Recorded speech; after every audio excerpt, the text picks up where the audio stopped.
All right, we're here. We're live. Um, I know. I haven't been around.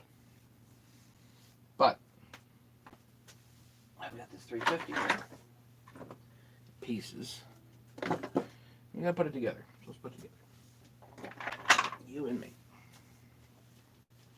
So what I did was, it's all cleaned up. I'm gonna bring you up here. And anybody that's watching this later, it's kind of boring. It's a whole lot more fun to watch um, live.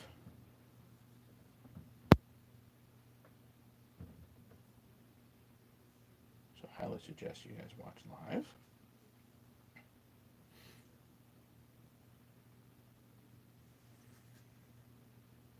That way you can ask questions and all that sort of fun stuff. Okay, so the mess. Let me clean it. Hey Tom, morning. It's probably afternoon. No, probably evening there. I'm glad I got my MIDI vac working again. Finally.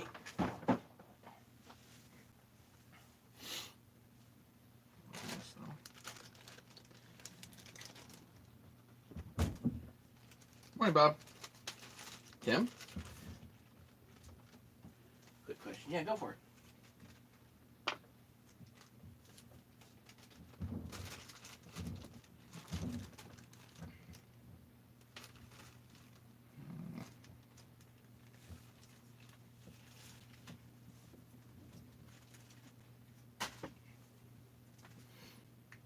Pulling case halves together. How far out do you have the positioning pins? Usually I just, if the flywheel side, I'll push the pins as far as they go in. So they don't need to be jutting out much, but I push them in like whichever case half has them bottomed out. So often I think that's the flywheel side on most saws I've seen. You just push the pins in as far as they go.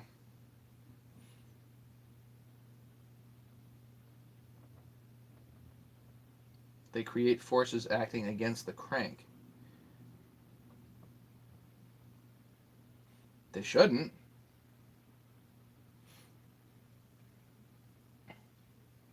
If everything lines up, then there's no forces against the crank except for the pulling, except for the tools.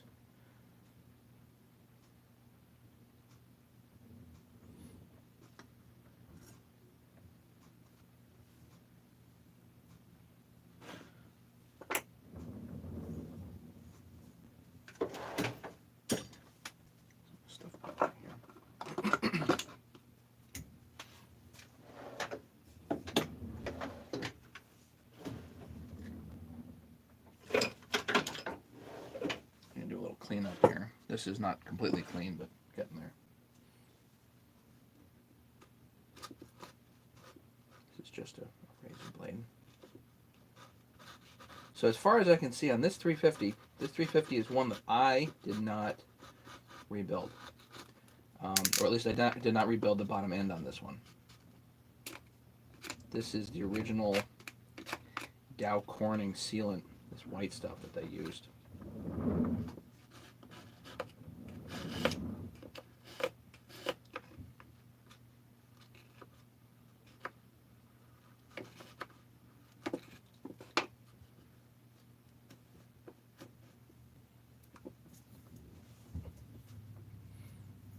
How's my mom? I guess hanging in. She's having a bit of a rough go without Dad.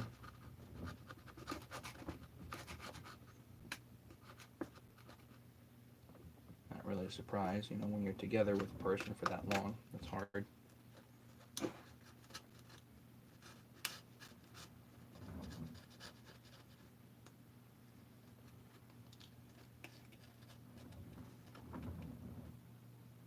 So, I think I'm going to go down and see her today.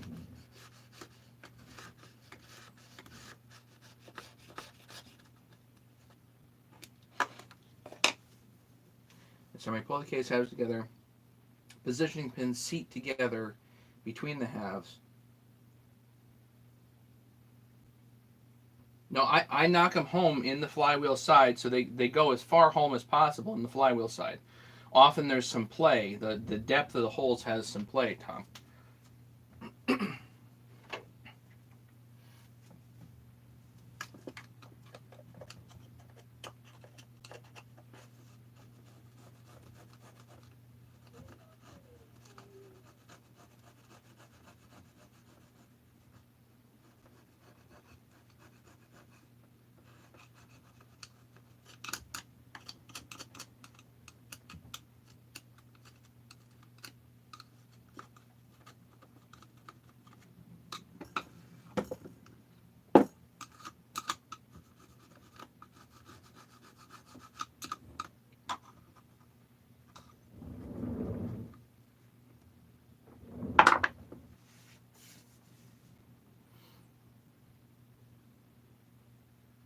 Yeah, if there's no seat, you can knock them in and out. Then you don't even have to use the positioning pins. You can, but another way to do it is to put some bolts in.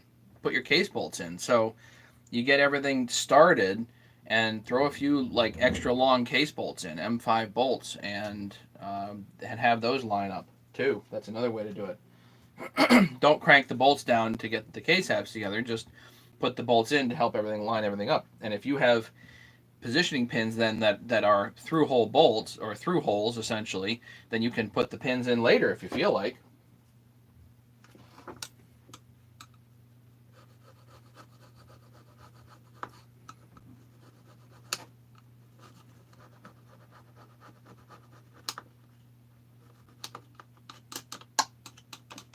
So what I'm doing is I'm just cleaning off the rest of this old sealant on here, and it doesn't have to be amazing, just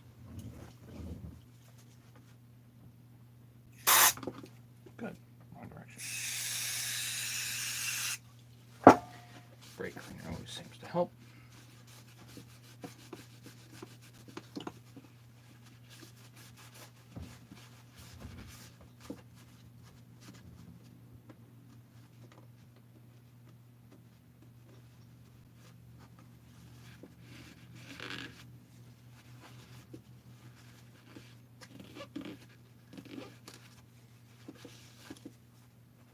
Yeah, I think Craig Timmons does that, and Mike Batto does that too. So can't claim an original idea on that. There are other guys that do it, but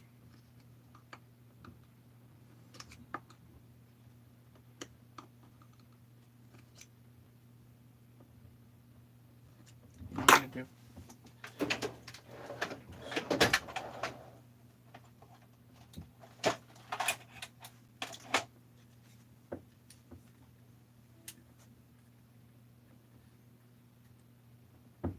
Yeah, but it's 3 days of milling, Bob.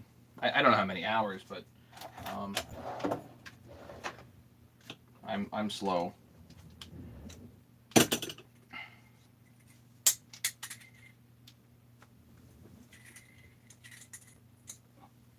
I had eight 8x8s plus some planks, some 2x, whatever they were, on the trailer. It's just a wire brush on the Dremel here.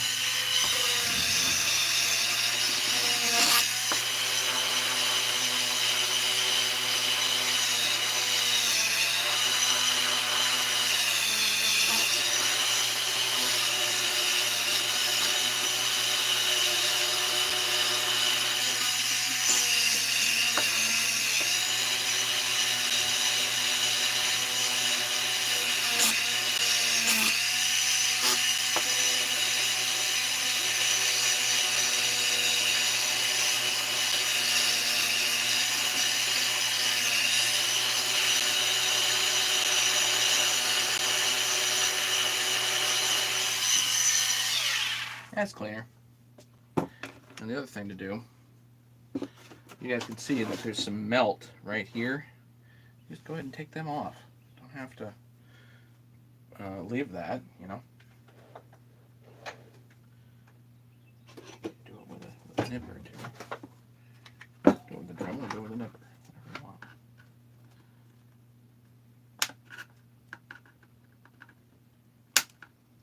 need these ribs anyway.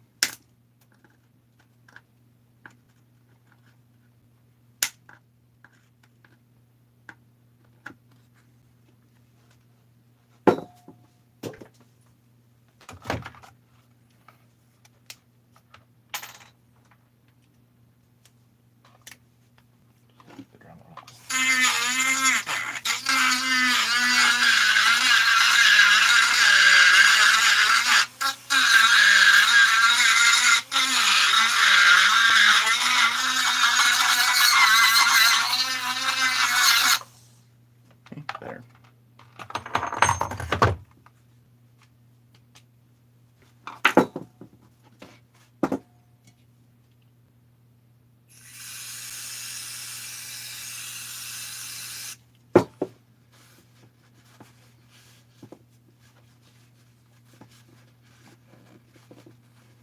Just got to get this all pretty good, you know, before you go and put a crank in here.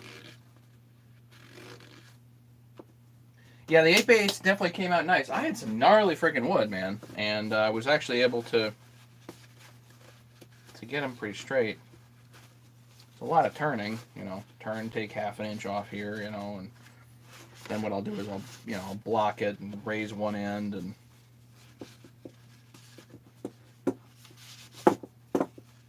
nice to have all completely straight lumber, but or logs, but definitely don't have that, you know.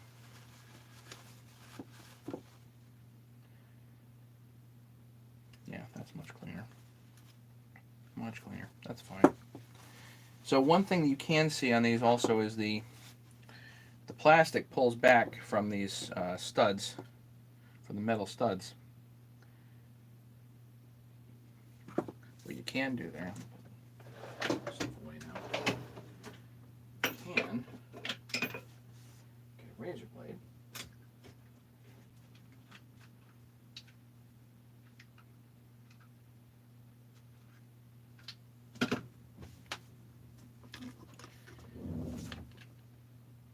See how far off you are.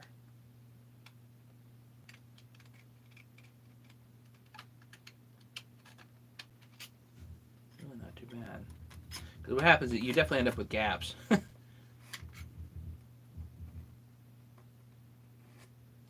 That you do not want.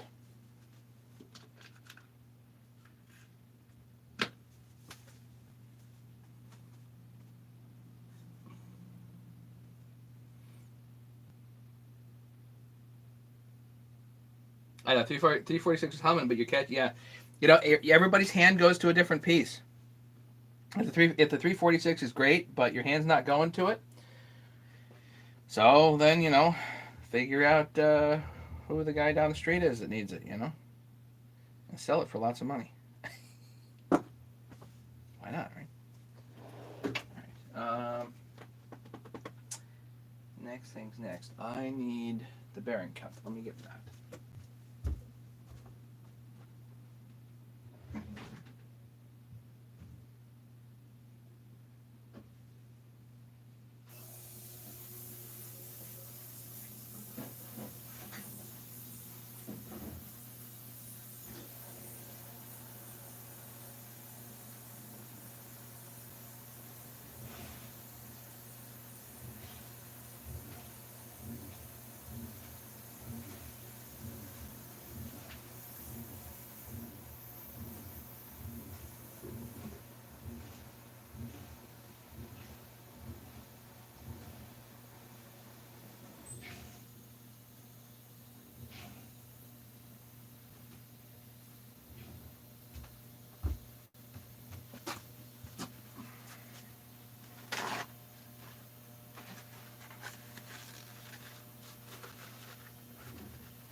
Hey, Nikki. Yeah.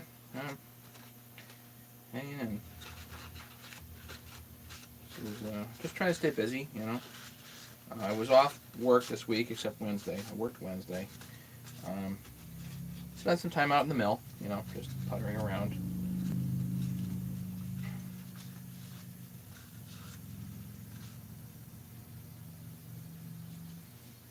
Here's the bearing cup.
Tom, do me a solid. Send me an email or a message letting me know what saws work with what, because I don't know.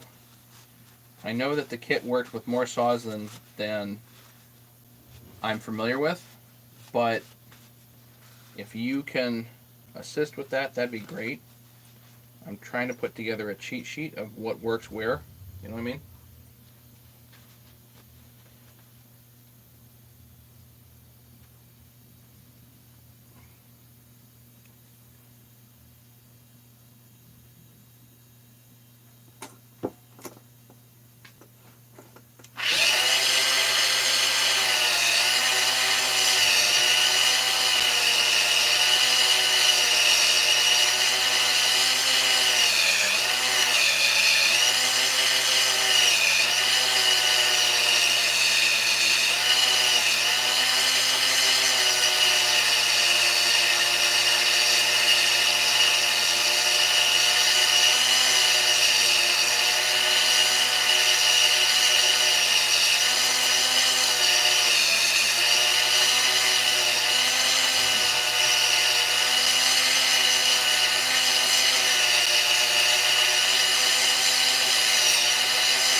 Just trying to make sure that the surface is as clean as possible.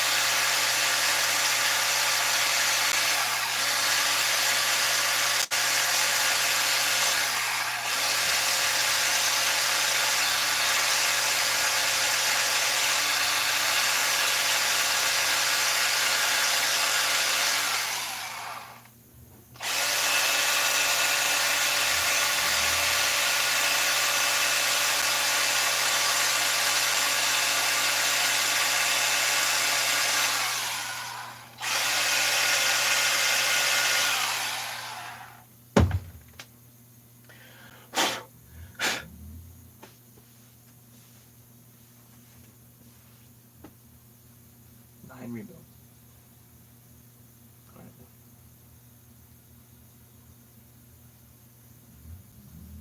Cool. Okay.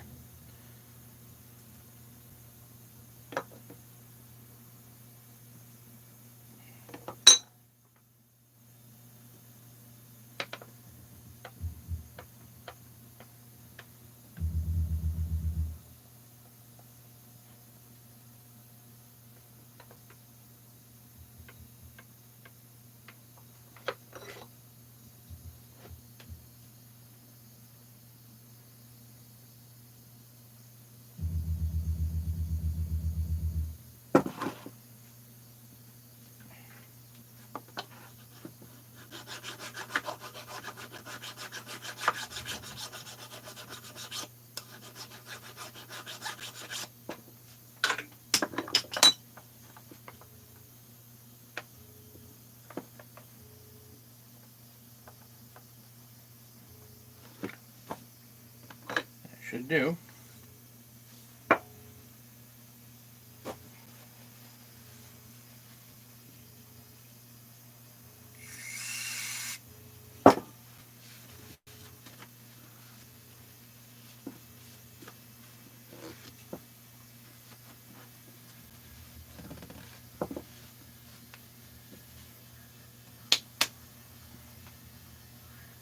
Crank is over here.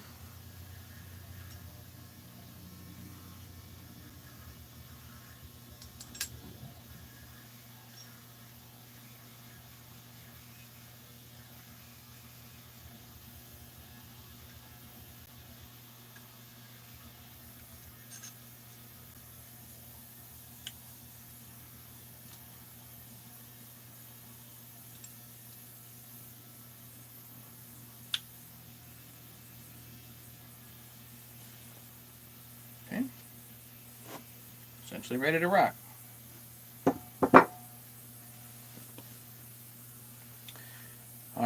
my bolts. They're probably over there. I'll be right back.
Got the bolts.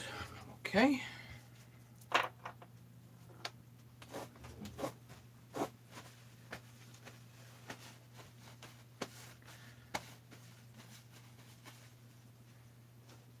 to goop it up.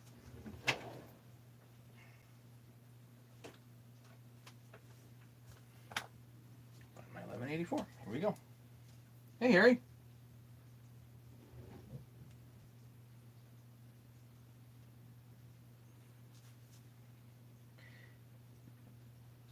Nikki, if it's not rebuilt, this is a very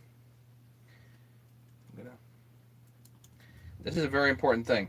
If it's not rebuilt, it's not worth very much at all. Because if they have that plastic intake clamp and they have not had the base resealed, then you're just not looking at a very valuable piece. Because 350s need to have that done to them. You know what I mean? And although I can do this job in my sleep, that does not make these things worth a pile of gold. Now, if it's rebuilt by somebody who knew what they were doing, then you can certainly command that kind of money. But for a non-rebuilt 350,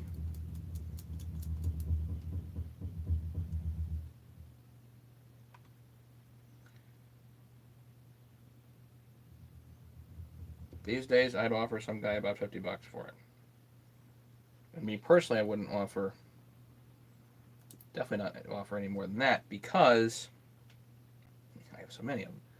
Don't need any more, you know.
Right. So if you've done all those things, then you have a product that's worth something.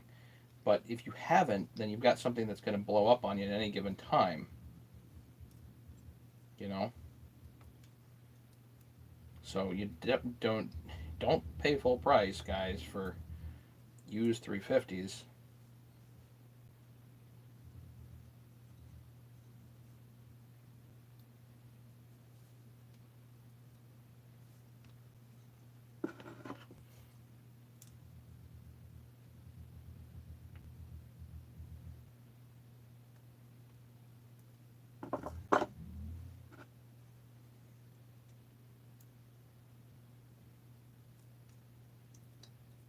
So I coat the whole thing here with 1184. And I'm careful to let this tack up a bit.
Just put a little at the corners, you know.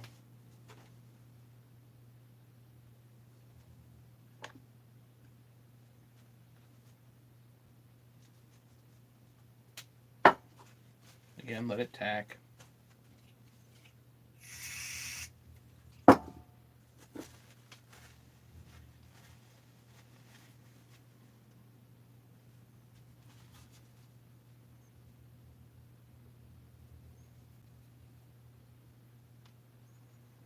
$21.71.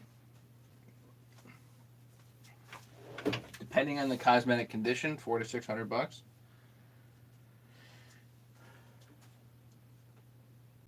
You know, find somebody that falls in love with it completely. Who knows?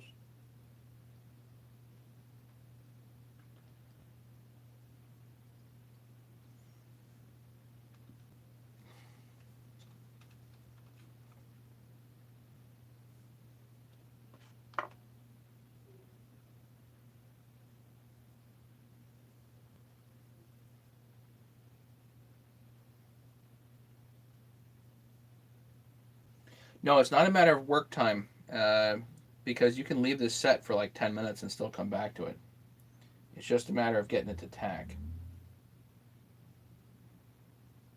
Just to tack. That's all that you need.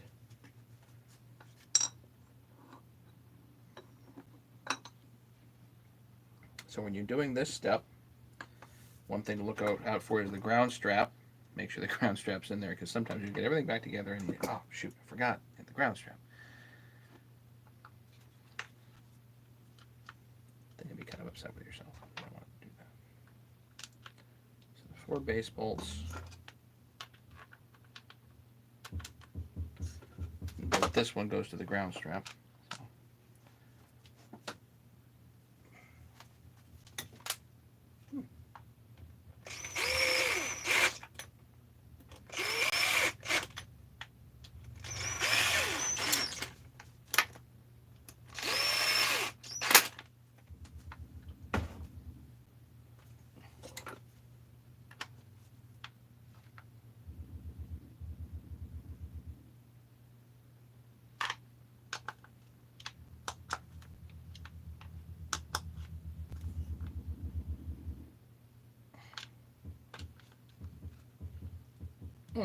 One, sideways, 2, 3, 4. Double check. 1, 2, 3, 4. And those have been Loctited in. So also here you can look at the way you know how to put the bearing cap in is these two are narrow and these two are wider. That's all.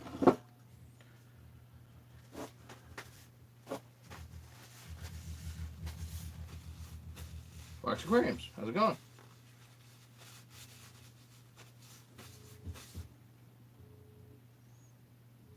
Yeah, the surface becomes firm and dry effectively, yeah.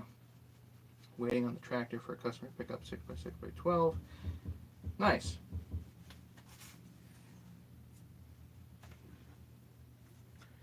Yeah, right now we're just getting the old 350 together here. Let's put this aside for a moment.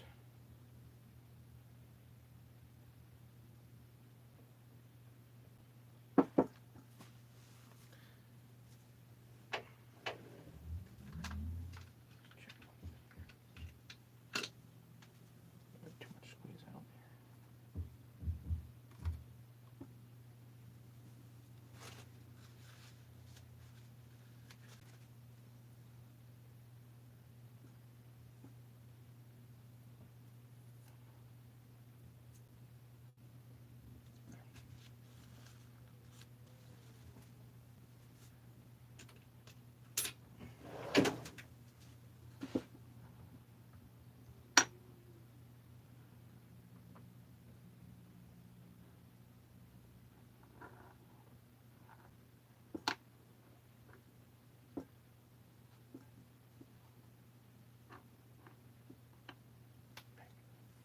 That's fine. Next, let me get the cylinder. I want to clean that up.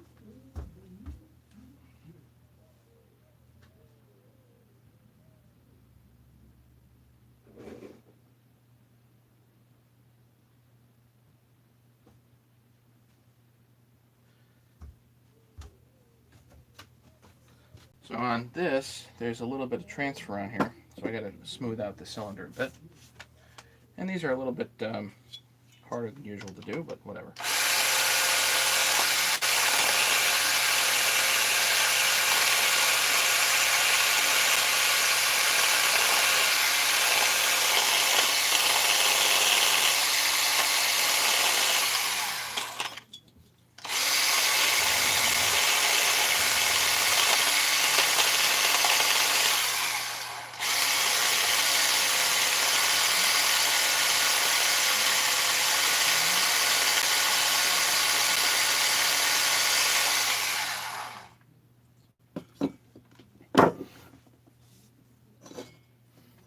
I'm going to leave the intake on because I know the boot's good. Everything's good there. I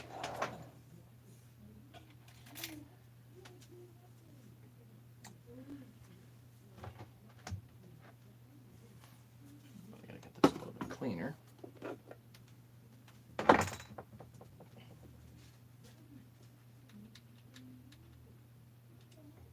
Hand and carb heaters, cool.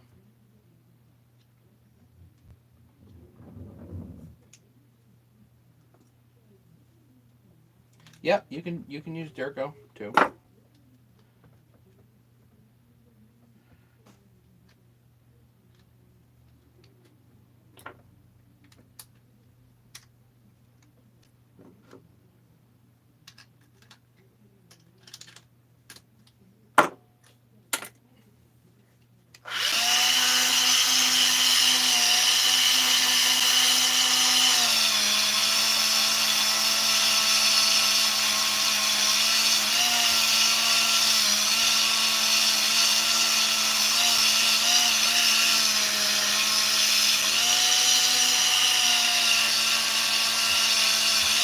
Again, just a steel wire brush.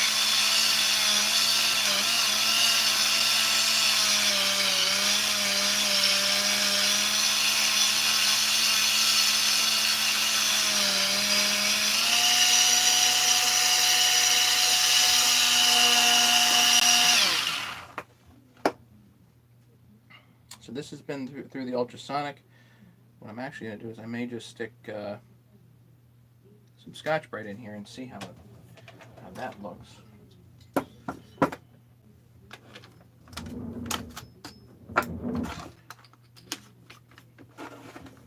So you can get these ball Scotch-Brite things and then just put a bigger piece of Scotch-Brite in there if you want.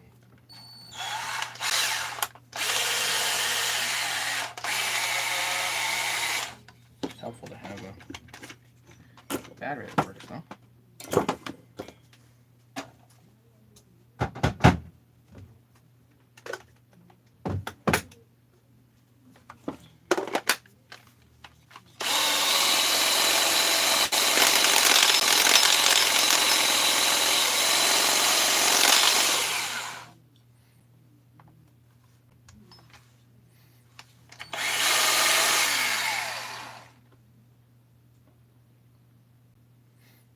So this will kind of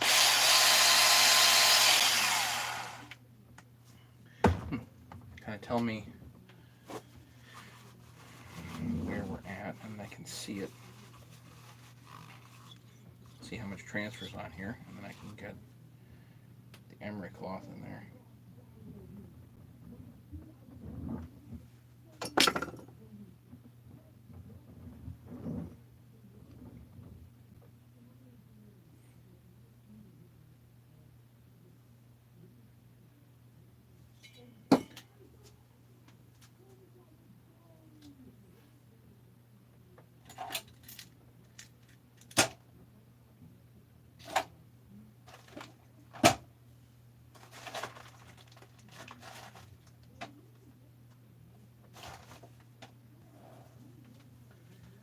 Alright, where'd my arbor go?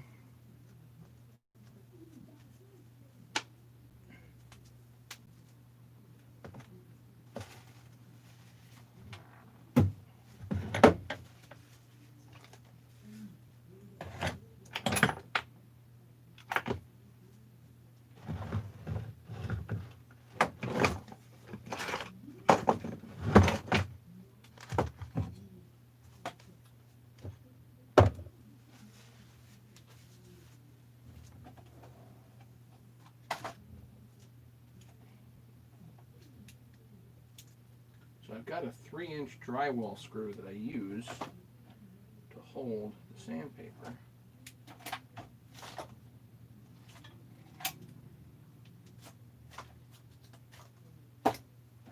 Somehow it looks like it's escaped.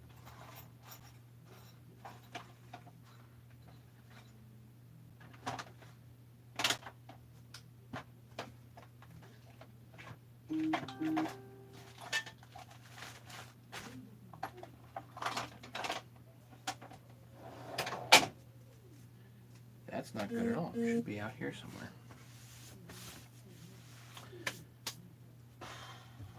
Alright, gotta find it.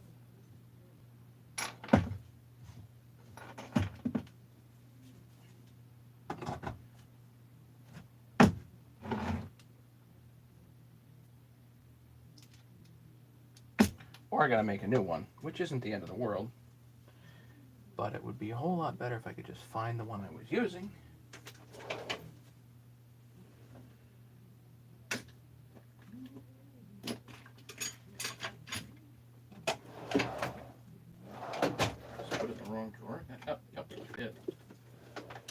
Aha.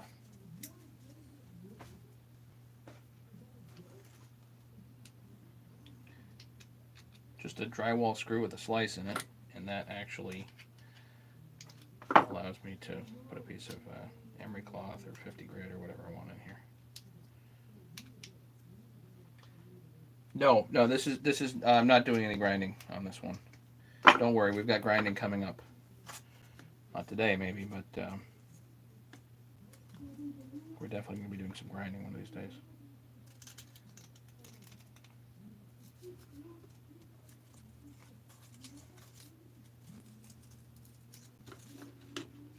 Turn this all the way down.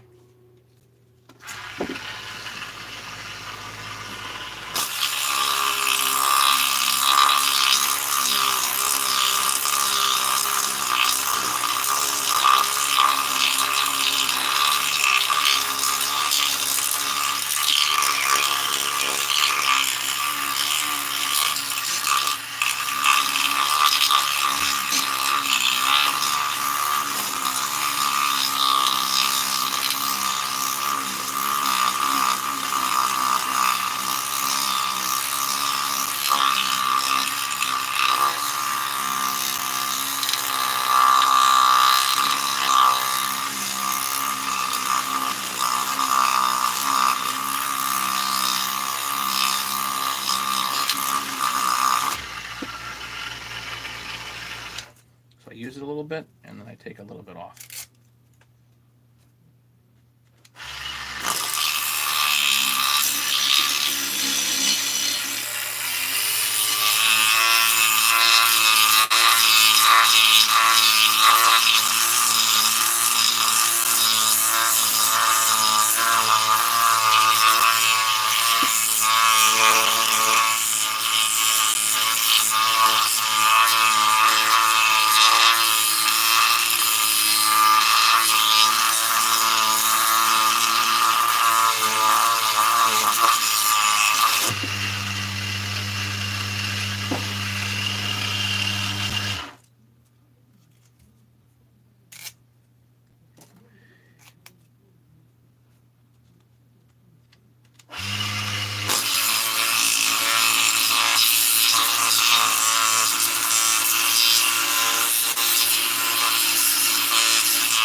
Now you can do is take a light, shine it in, and see where you might need to grind a little bit more.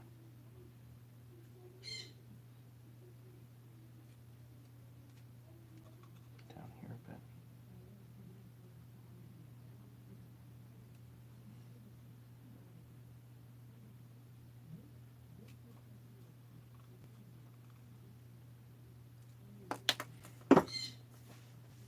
Let me try. Because the emery cloth actually works really well, but if you want something a little more aggressive, you need some 50 grit.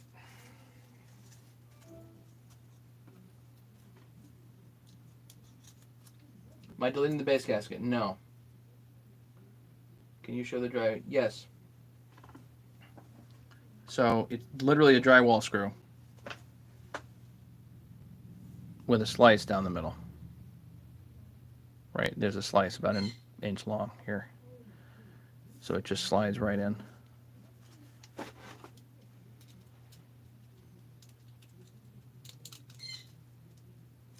Like that.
So if you're looking for cheap and effective, that's it.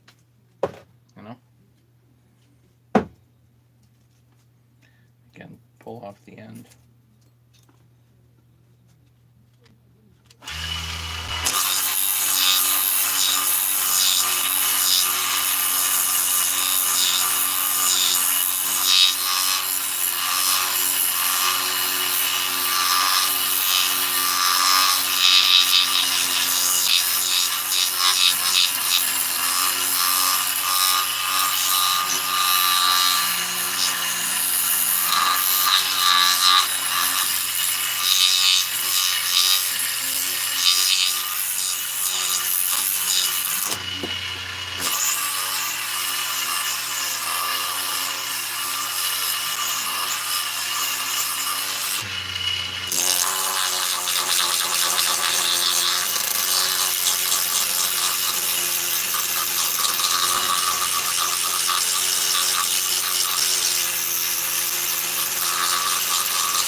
takes a bit to get this. I'm going to get the carbon out of here a little bit.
Emery here and see how we do.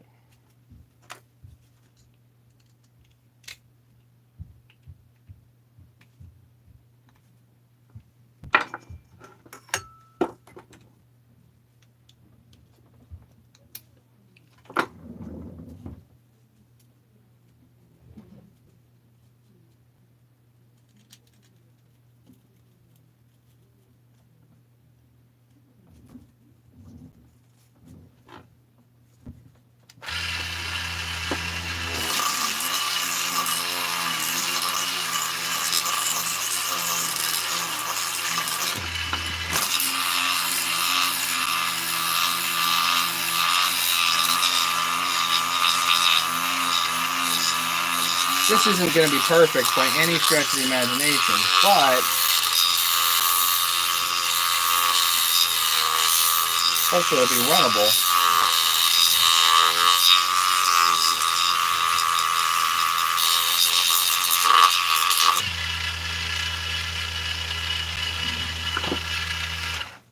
It's almost there.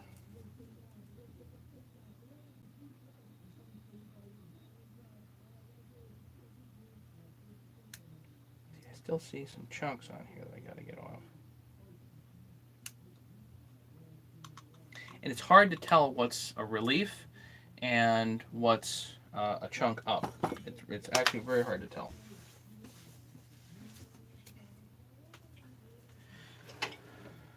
I need a little more 50 grit because I think the 50 grit was doing pretty good there. 60 grit, whatever. Here's some 60.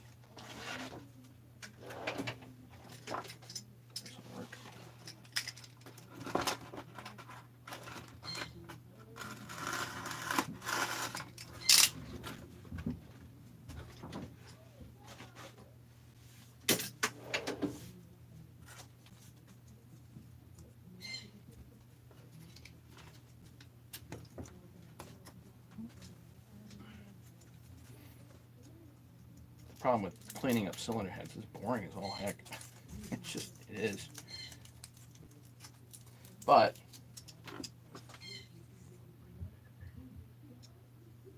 Boyd Hughes, I've heard you say you can't do a basket delete on a 288 XP. Well, you got to check the squish. You got to check the squish. It might work.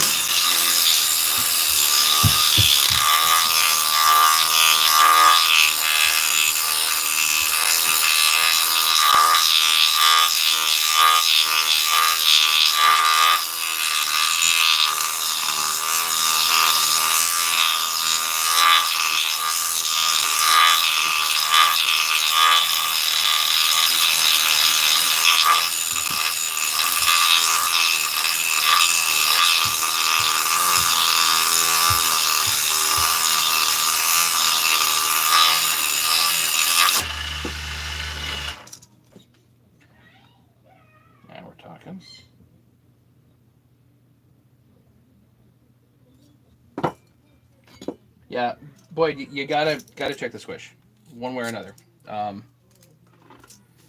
If it's tighter, If it ends up tighter than 15 thousandths, you probably don't want to do the base gasket delete. 15's tight, you know. And on the bigger saws, 20, 25 would be nice. I like running base gaskets. It's kind of one of the reasons why I use the Bridgeport to deck the cases. I take I just squish like that. I deck the case, but I usually figure in a base gasket.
Use a hacksaw to get such a thin curve. Yeah, you can do a cutoff wheel. I think I used one of the really thin cutoff wheels, the disposable cutoffs. I forget exactly.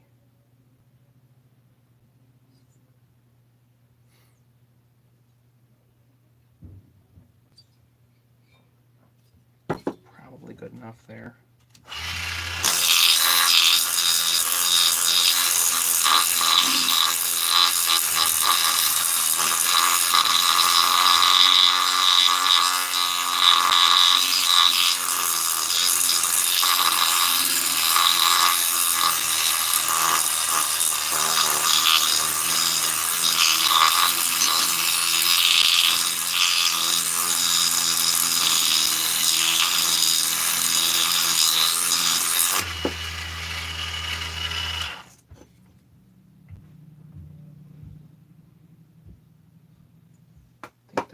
Do.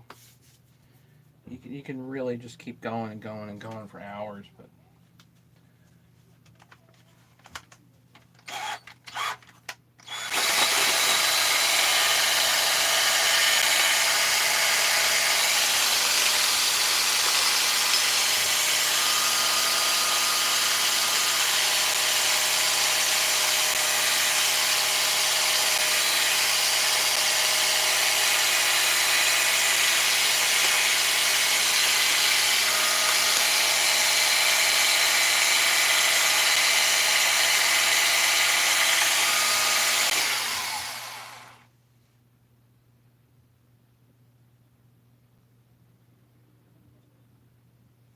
yeah, perfection it is not, but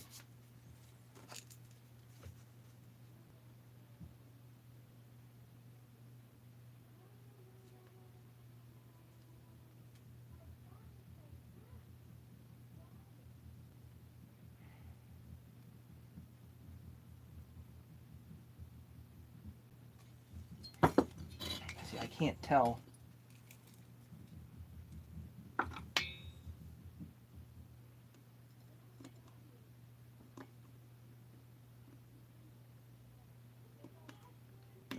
Yeah, that's a chunk of aluminum.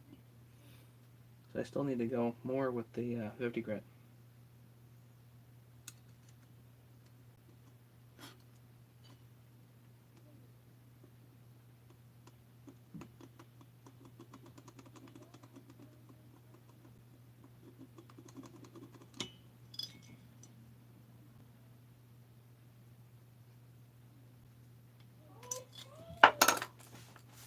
One more round with the 50 grit, maybe.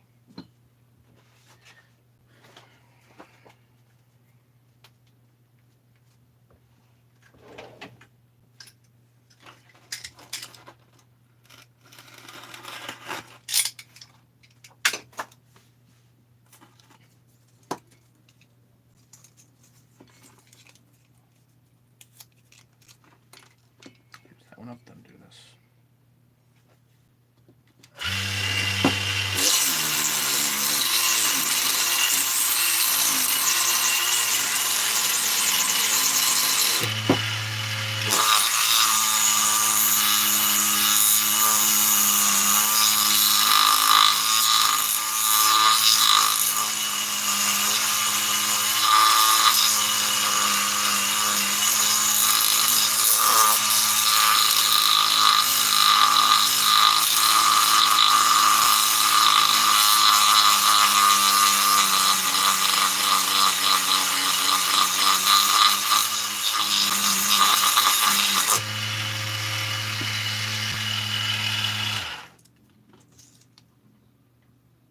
Oh, whoa, there's more comment. I'm sorry, guys.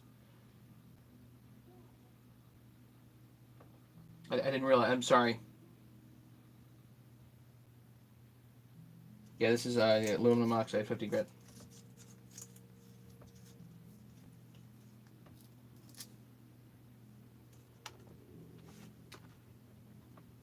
Yeah, boy, if you're down to 23, yeah, with no gasket, you can. That's plenty of space, man. You can do a gasket delete there, and that would give you some good pop. Again, it just depends on personal preference. I prefer using a gasket if I can, you know.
There's one stubborn chunk here.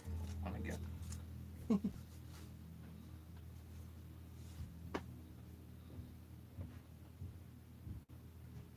Yeah, Mark. There's plenty of videos of me decking cases and whatnot. So those are out there.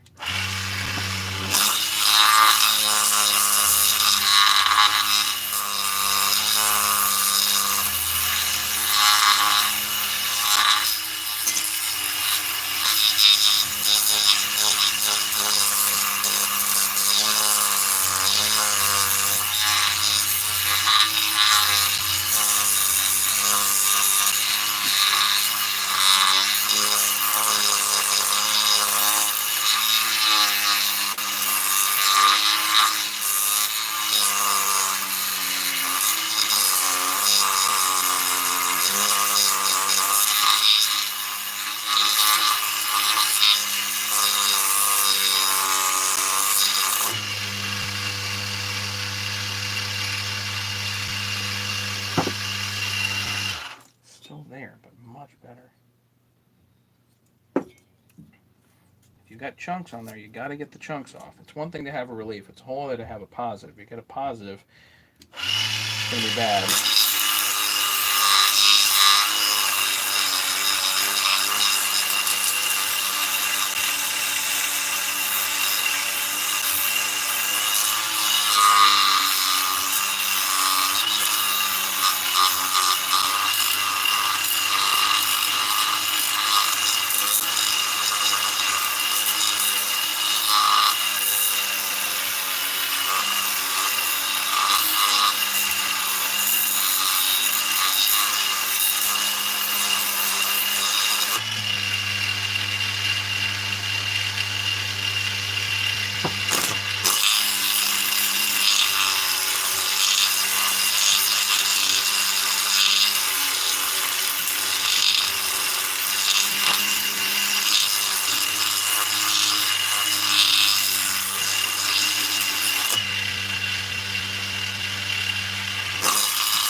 Now we'll switch back to the end.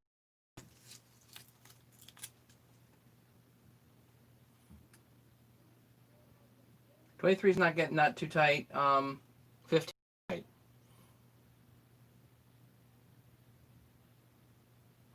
Chad, are the crank seals and bearings the same from side to side? On the 350, yes. On the 288, yes.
Okay. Now, what am I going to do? Let's do a little more Scotch-Brite, but that wheel that I had is kind of, worse for wear. Let's see if we can fix this.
Yeah, that'll generate compression now.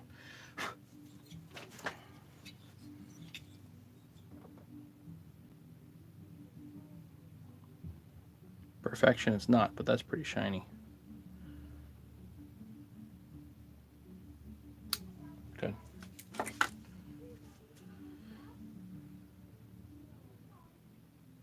Take care, Harry.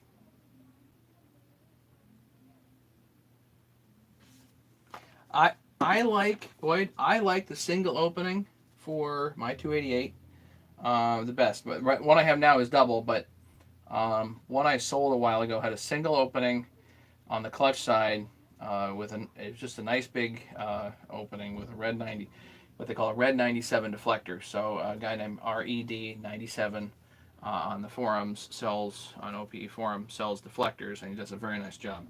So you can contact him if you want deflectors. You just weld it on, basically. I'm going to go wash the heck out of this. I'll be right back.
I just like the sound of the single outlet better. That's just me. Nice big outlet, but make a single outlet. God, it's got a nice pop.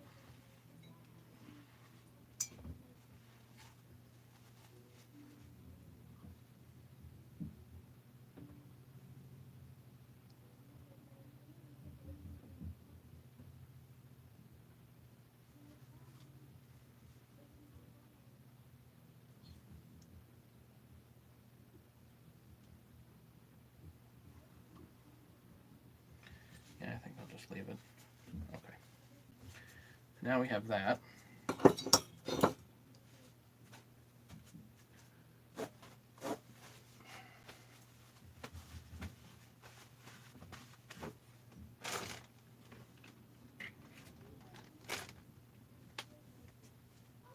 have a base gasket here.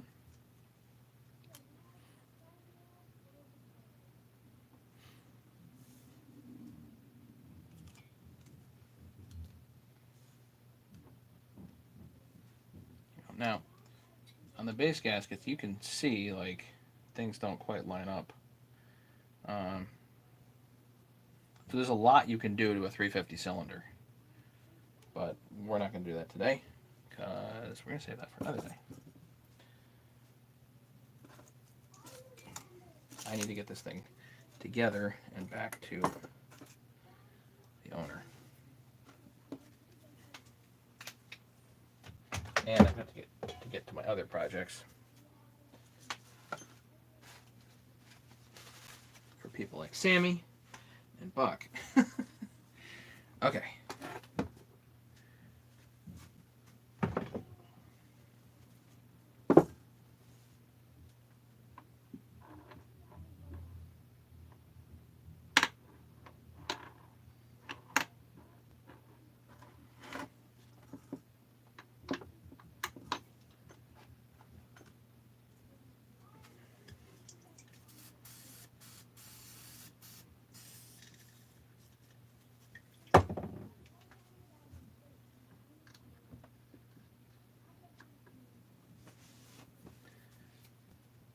I need to go get, well, here's the piston. Brand new Meteor.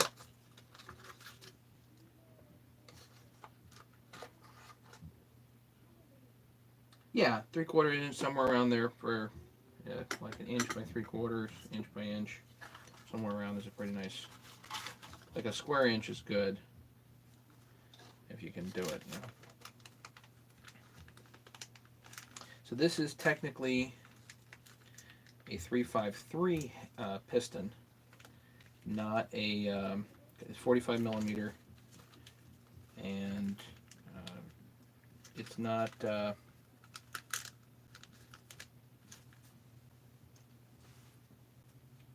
Not the technical 350, because the 350 piston is dished. It's detuned essentially.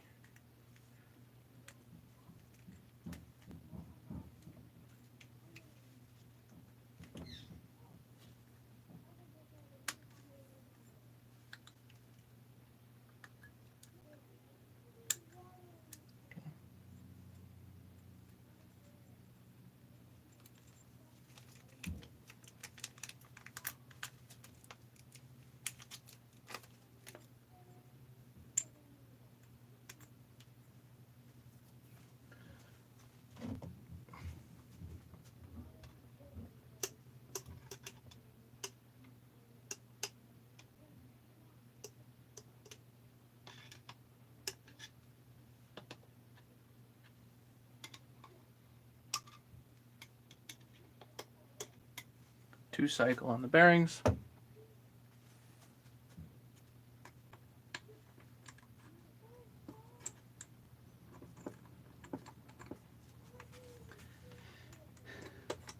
Go.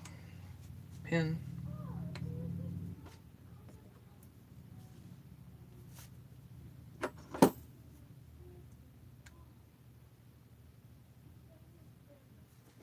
OEM clips.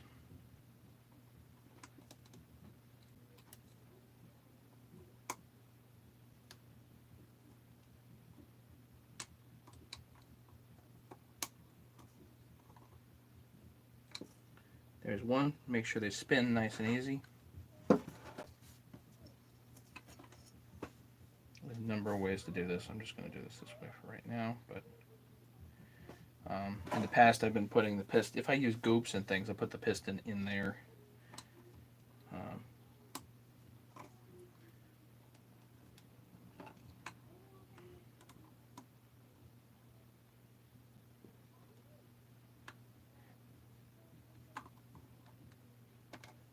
Again, the clip should basically spin freely. Let me go get my base bolts here.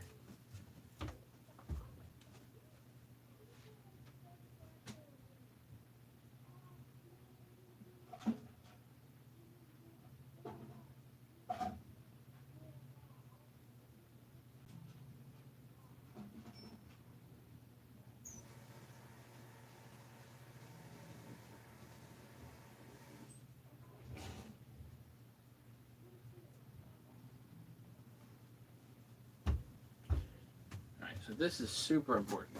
Your base bolts, you've got to essentially dry fit them. So let's dry fit them, and I want to make sure that they go far enough down that they're actually going to cinch up the head. If they don't, then you've got a real problem. And since I've had that problem lots of times, way more times than I'd like to admit, yeah, just all kinds of bad. Battery here, right? Hey, Matt. Yeah. Are we supposed to be going somewhere? Yes. Later. Probably. Maybe. Okay. We might have special guests showing up. Okay. FYI. Here or east? In the driveway. Look for him. I'm live, so I'm not going to give away yet. Oh.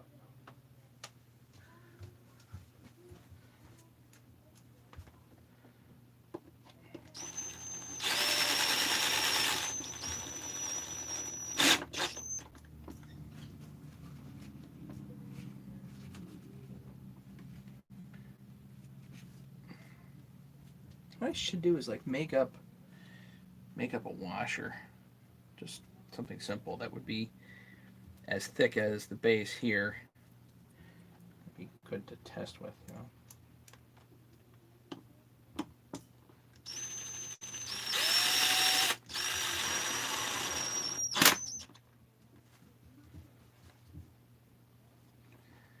Yeah, so if these bottom out before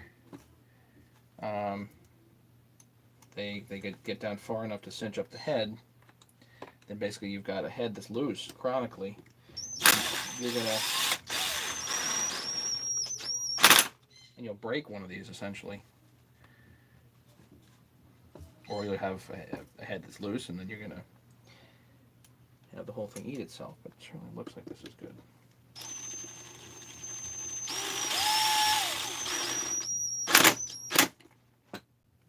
That one looks a little long. So if you get really OCD about this, you can measure it. I could find my measurer. Where did that go?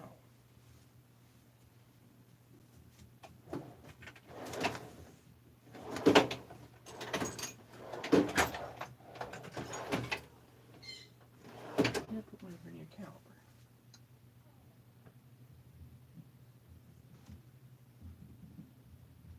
Oh, that's kind of strange.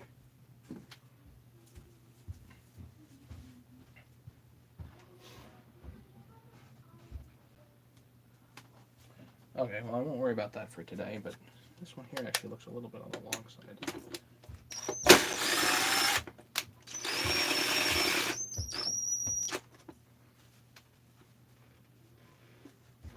Just also make sure there's no debris down in there. I mean, you can tap these holes, chase them, you can do all kinds of crazy stuff if you like. But this one looks a little bit long. And the easiest way to fix that is to either grind it or change it out for a different one. I just need to grind a shade off of here, so I'm going to do that with the drill.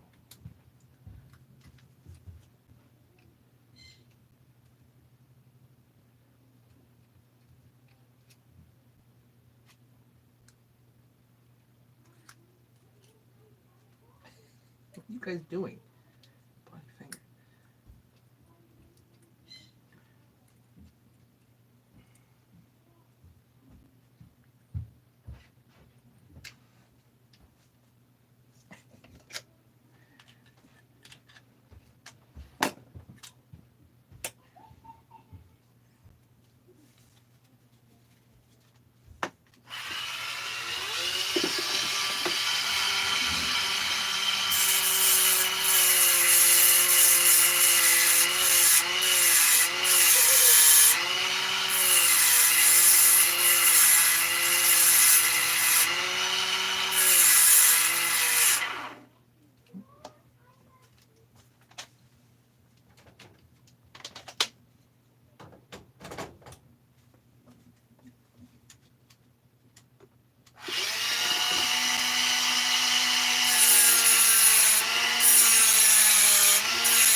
Okay.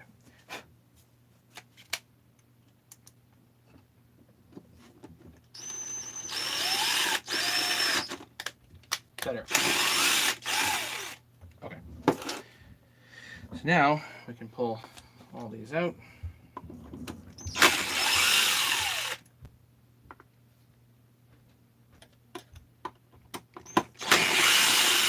going to put these in with red Loctite so they make sure they do not go anywhere.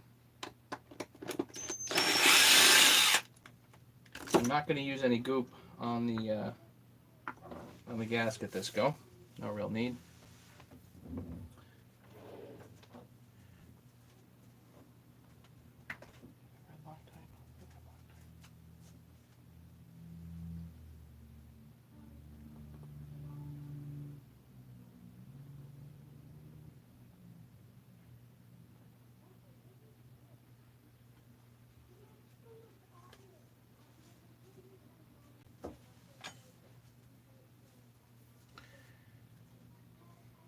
Gasket.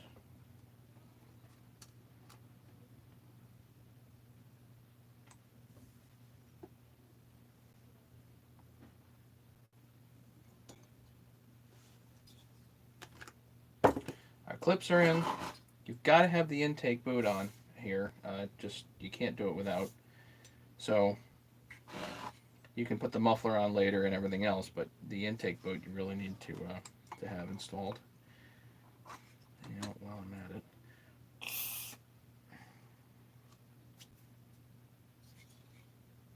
Make sure this is good. So this is the impulse line. Make sure that's good. And patent, essentially, which it is. Again, on this saw, we found that the base was leaking. It had a massive leak, which is very, very typical of these saws. It's definitely not a uncommon thing.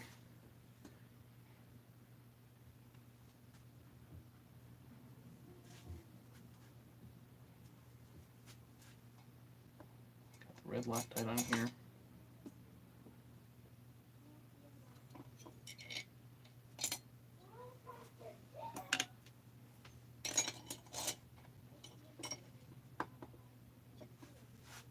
Pistons essentially to bottom dead center.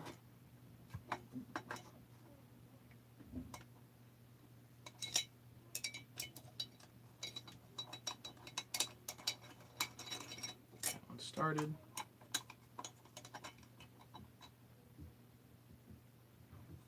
Put the wrong way.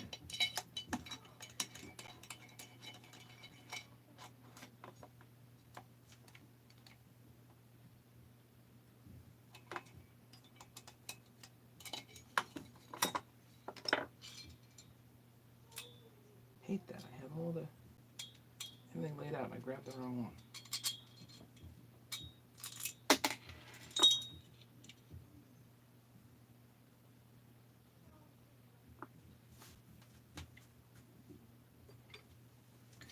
Put a little extra red Loctite on this.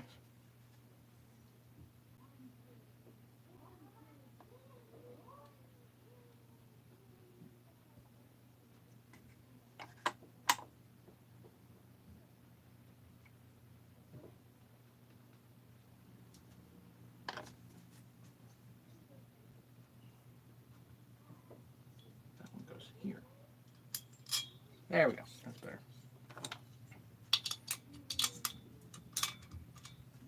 Because it was, yeah, it was that one that was slightly shallow. Okay.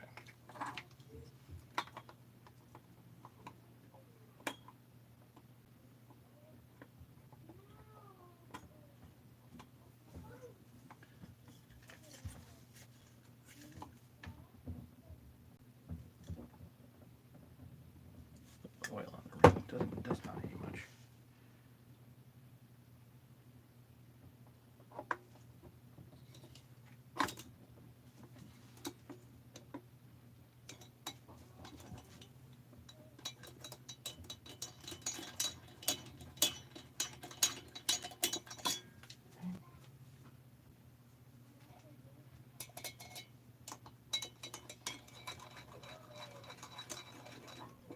Good.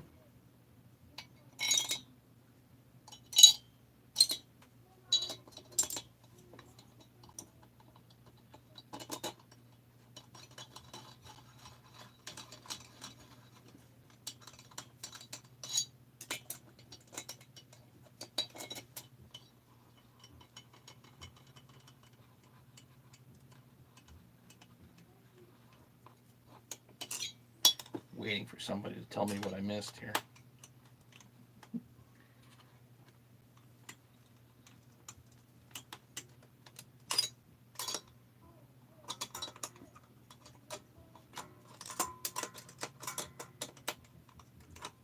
For Turkey Day? Yeah, I don't know what's going on for Turkey Day. We'll see. Dan Lewis, welcome. You made a quick break and break. Yeah, you can do that. Zip tie, and if you want to. I do it by hand most of the time, but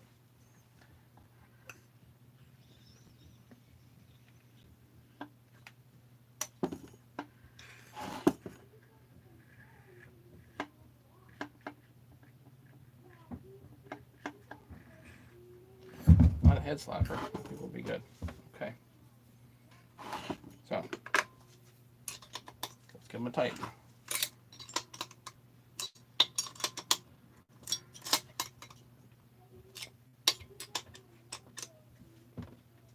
Turkey Day is going to be a little different this year.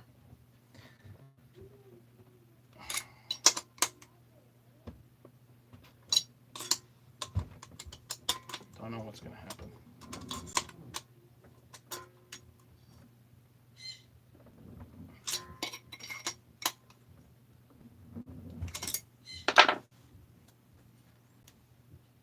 We're torqued. That's it. Literally just a matter of slapping the rest of this together. And having the parts.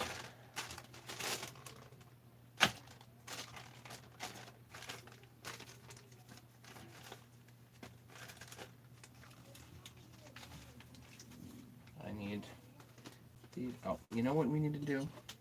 I need to fire up soldering iron.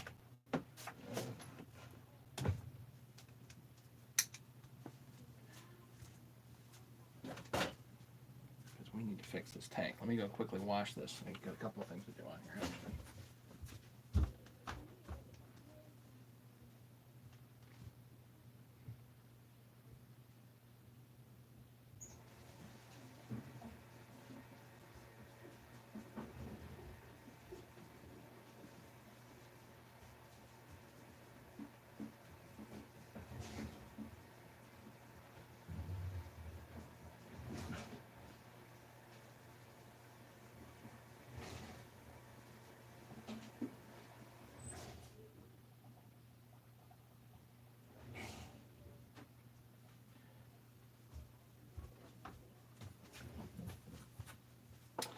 Okay, so this may or may not work.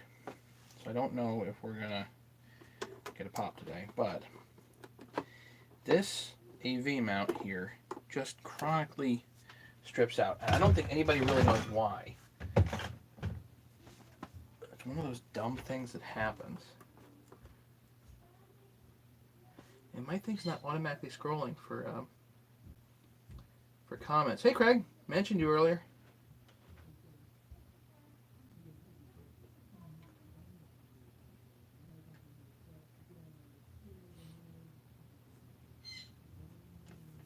Josh Baker, so you're revealing my favorite. Yeah. Thumbs up, 22 viewers. Thanks, guys.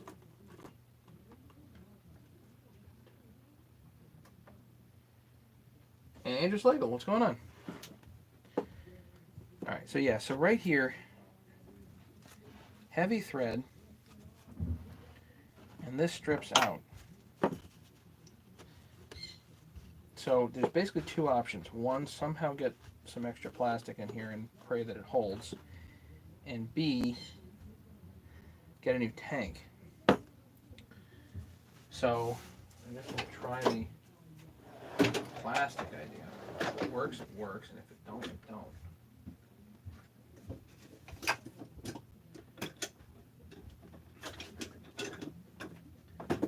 What you're supposed to use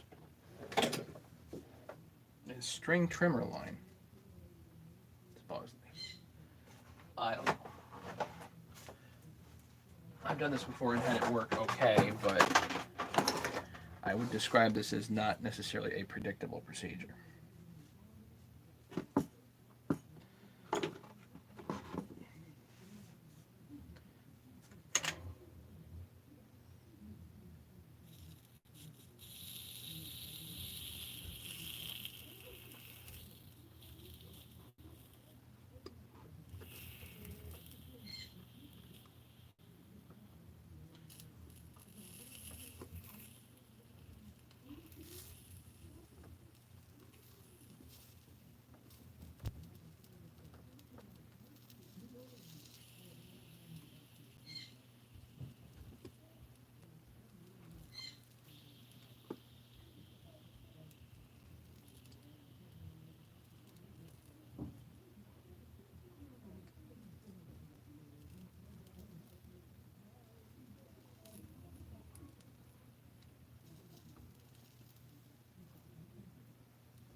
Don't know.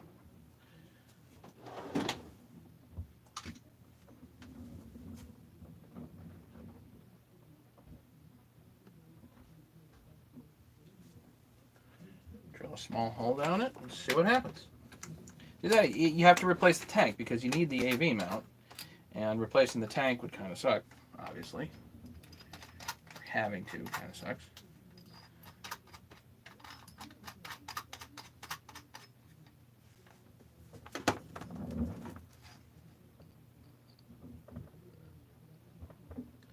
Actually, one size bigger than that, but whatever.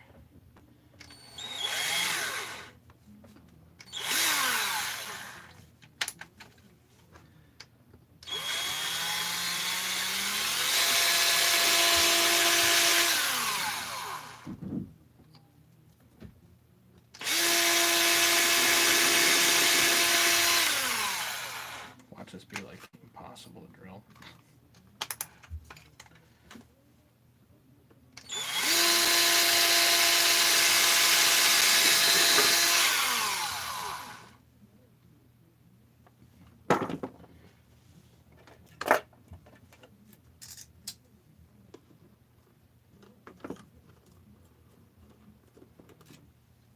Let's see if we can make it just a little bit here.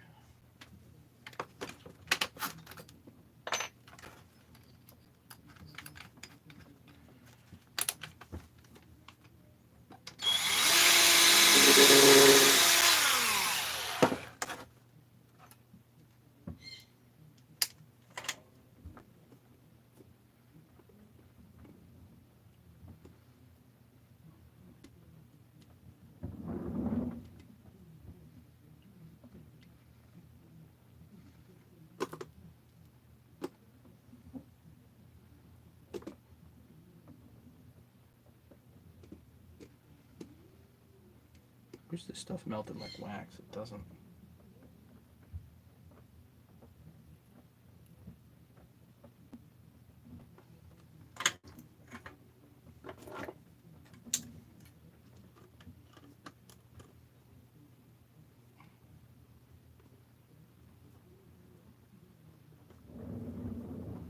Definitely feels more grabby.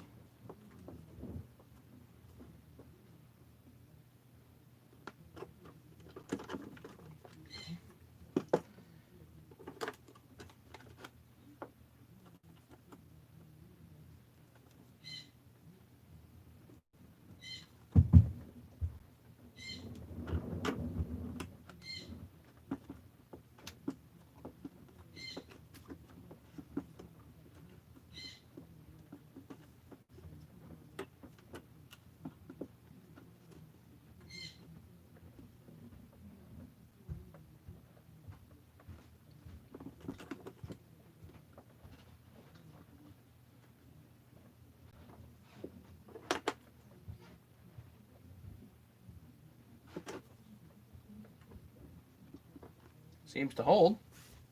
I guess we'll stick with that. Oh, still need this. Why? Because stupid puck system with tank vent keeps coming undone, so.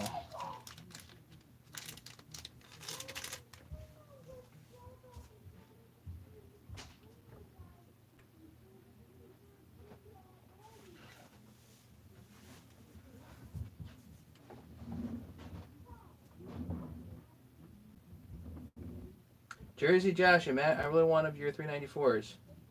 Hopefully I'm on the naughty list. Okay.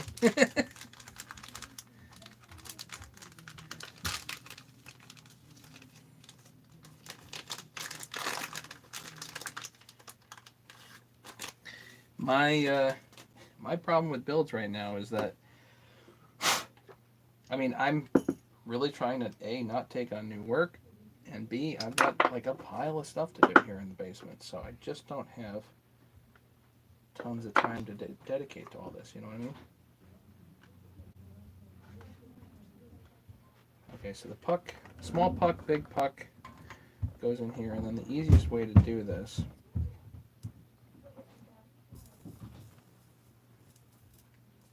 to melt the plastic. So effectively you've got 3 or 4 points of retention.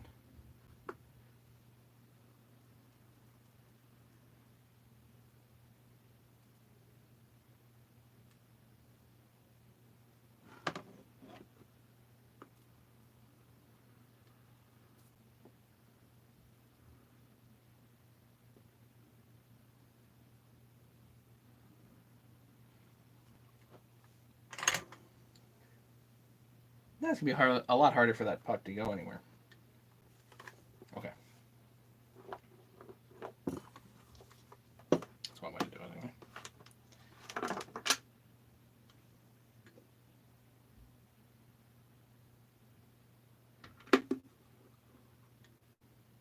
All this is fresh. Don't have to worry about the lines in the filter. Those are fairly fresh. It wasn't the lines in the filter that got this saw. It was the base. So let's put this together here.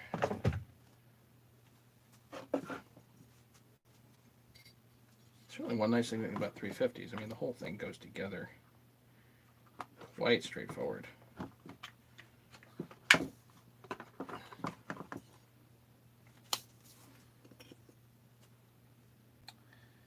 It's really, really nice.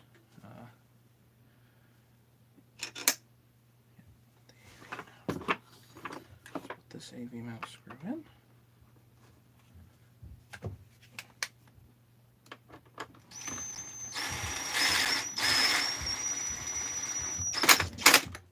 And the AV mount, the rectangle is captured, so as long as it's still there, it's fine.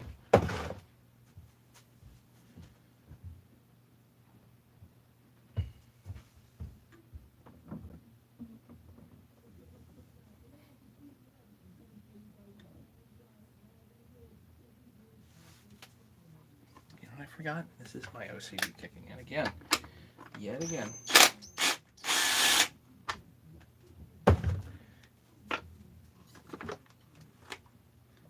One thing you cannot check, okay, later, is the bottom bolts. You gotta do it now.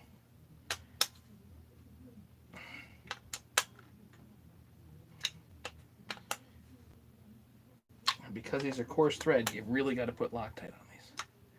Okay, it's fine. It's fine, I just, me being cuckoo.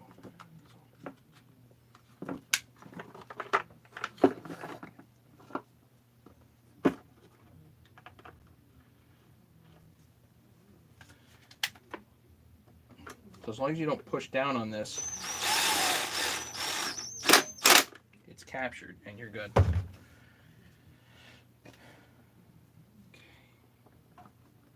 Rubber buffer number 1 over here.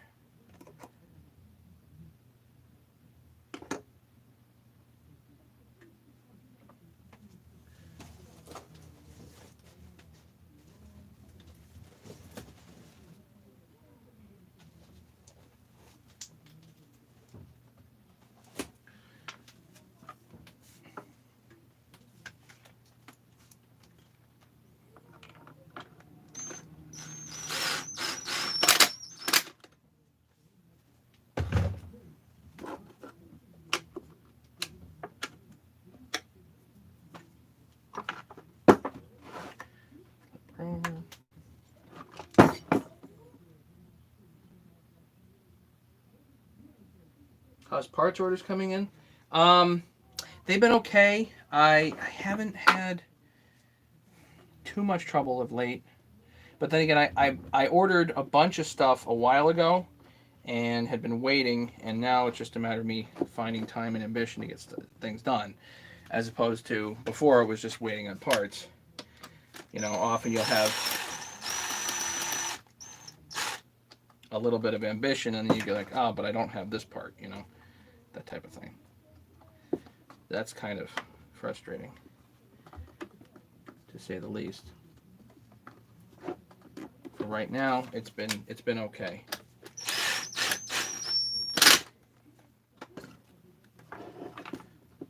Okay, now I need this over here, put that there, grab that part, bring it back.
So this is the AV mount here and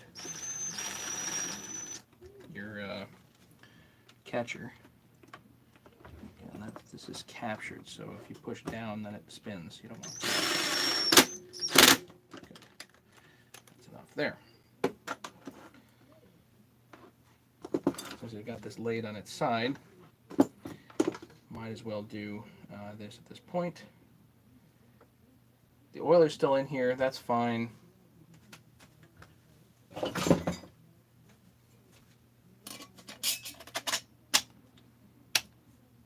There.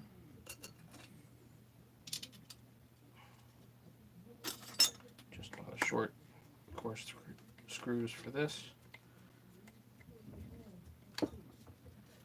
Sell them at used prices for a brand new saw. Yeah, that's the problem with a lot of these things. The industry's gone mad. Used saws are like, people want gold for them, you know, it's just, that's nuts. Even if they're not running. Tell those people no. Don't spend money like that, you know.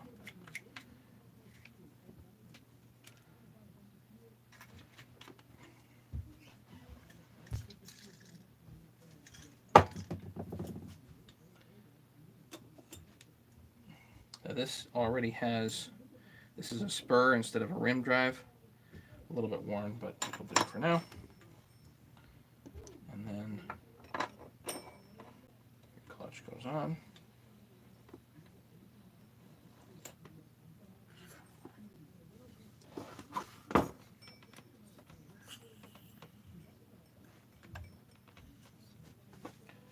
And you can, if you want, hit it like this.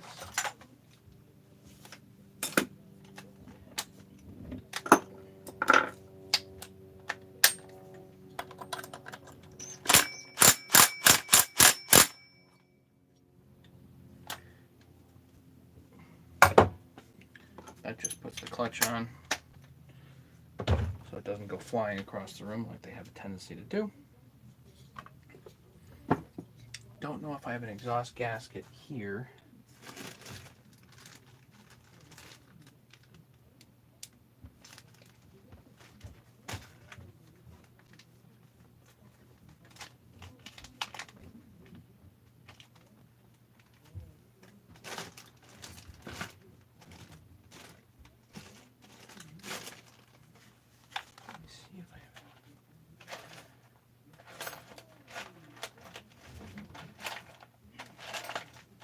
If I don't, I'll just put this together and add the gasket later.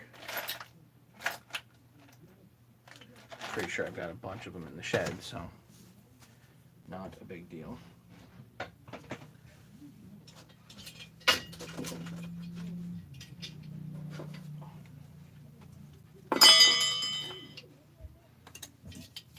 just put the exhaust on for now. Now this exhaust here,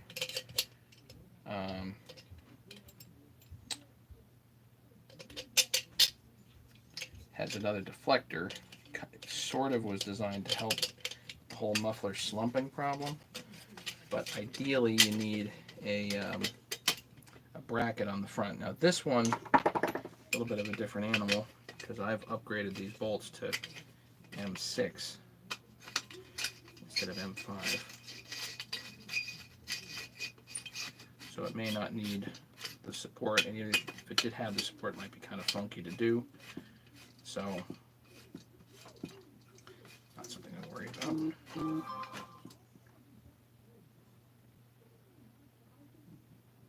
Special guest has arrived.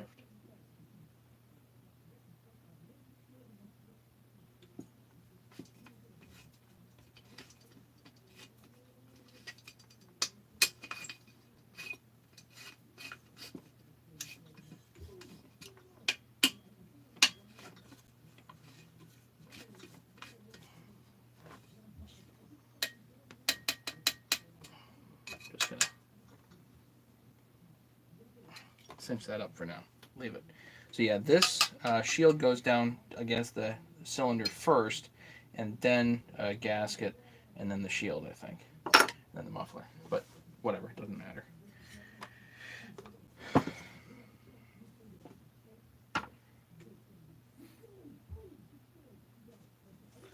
let's work on this side now.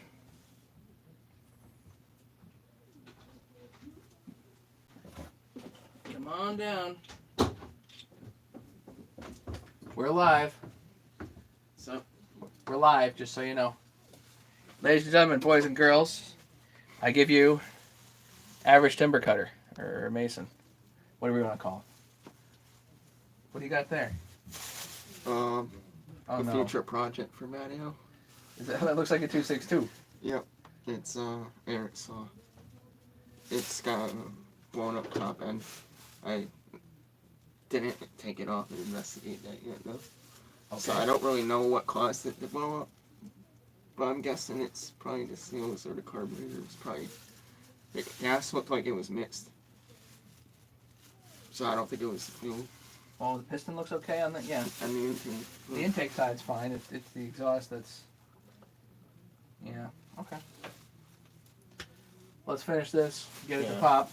this isn't Not rush. urgent? Okay. And I got seals and everything but the bearings. Did you get the O-ring? Yes. I have it too. I got 100 of them. I was prepared this time. All right. Usually I just show up with a filthy saw I- and just throw it at Matteo and you kind of just plays around with it. What are you working on, 350? Yeah, this is actually for my neighbor's buddy. I built this saw a while ago for my neighbor, and then he sold it to his buddy, and it blew up. But I didn't do the bottom end at the time. I didn't actually do I didn't reseal the base for some reason. I forget So why. that's what caused it to break. Yeah. Oh yeah. It was absolutely the base was gone. Let me see here. There was absolutely no Craig Timmons. Yes, gifts, Dan. Yeah. So if everybody here hasn't already, make sure you guys subscribe to Average Timber Cutter, which is one word. And also, if you haven't looked him up, look up Rattler. He's another really solid guy you guys want to subscribe to. So, but Mason is here, and Bandmail Bob says hi. Shout out. And yeah, one thing, they've been complaining about the prices of used saws, and I mean, it's nuts. The prices of used saws is crazy. Especially if you look on Craigslist around here, Oh. people want for, like, Oh, I don't know, a piece of shit. it's bad. I don't know, like, how people think that, that they're good, but I guess they get it, Especially certain models, people want a lot of money for, like, a farm boss or some shit. Right, like the that. farm bosses, they bring great money. Good Good for those selling, guys. right? Yeah. Maybe Those are that great. should be our next video series. No. No, I don't care how much money I'm getting for it. I'm not doing it. To me, the biggest thing with steel is you're basically handcuffed to your dealer for parts. You can't really order parts online. That's the biggest problem. To me, I guess Definitive Dave sells quite a bit. really. He sells a few steel parts online, but yeah, you're right. It's I don't know what the deal is with that. They just don't let people sell them online, or well, what I've been telling people is like Steel and Husky, even though the Husky parts are somewhat available, Steel and Husky deserve all they get with the Chinese because they effectively left the market wide open their prices are high. for the Chinese parts, right? So I want to clean. See the scale in there? See the scaliness? The corrosion. You want to get rid of that. You ever fix that minivan? Yeah. It was really corroded. Ooh, What was that? Gas? Get that? maybe. Not good. It's been a bad year. It really it's been a Is bad that year. your truck in the driveway? Dad's truck. Wow. So I temporarily traded my brother. I brought the Stinger down to Easton, and the truck I have the truck because I had to move the tractor. I got Dad's little tractor. So, Wow. Yeah, it's rough Uh, figuring everything out. yeah, I got to figure everything out. It's been kind of crazy. It's your family working with you on it. Yeah. Oh yeah. I guess that's what matters, you know. At least you know it's not like a pain in the ass with that. Yeah. I haven't had to do too much. Um, Mom's getting the office figured and everything like that, and I haven't said very much just because, we needed to. I mean, just nobody knew. Nobody knew what was going on, and No time to prepare. yeah, there's no time. You're right. He didn't even leave a will or anything to figure stuff out. No, it's actually pretty straightforward. That's the nice thing about that is, the will is straightforward, I think, and Could be worse with that. oh yeah, and so far there's no arguing, which is great. A lot of families get into a lot of arguments. Yeah, I don't know why. But I haven't seen that, so that's been good. You would think stuff like this brings people closer together, but sometimes not. Sometimes not. I mean, there's definitely been some arguing, and then it's just like, okay, you're done. Yeah. Next type of thing. But in a lot of other ways, yeah, it's been better. I see those policy when you gotta heat that up or press it out. Yeah, maybe. I've never been able. I just seen throw it those out. on another saw before, and I like. Yeah. It's interesting. I don't know why they did it. So yeah, there's no screw there. You almost never see those broken though. Right. I've never seen metal. them. I've never seen them broken, worn out. Not. Oh, there's mine. Is there a nut in there? All right. Yeah. Okay. 372 or something. I guess. I never know what I'm working on. I just keep working. Is this stock? So this is basically stock, yeah. Stock 350, but the Meteor piston, flat top. So it's a 353. A 353, yeah. Seems pretty clean. Well, it is now. I bet it wasn't when you got it. It's better than it was. All right, so we're gonna put a piston stop in here. When you said this is a local guy, you know him, your neighbor? Or something? Yeah.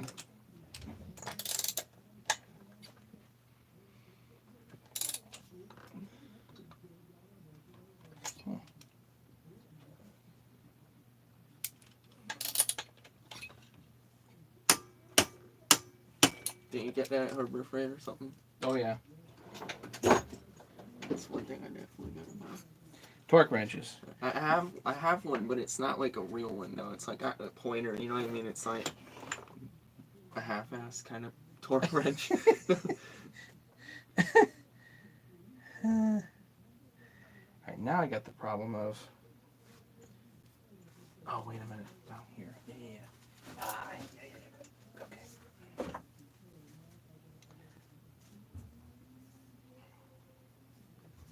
Right, that's just exposed, but that doesn't matter. You got logs dropped off to mill, huh?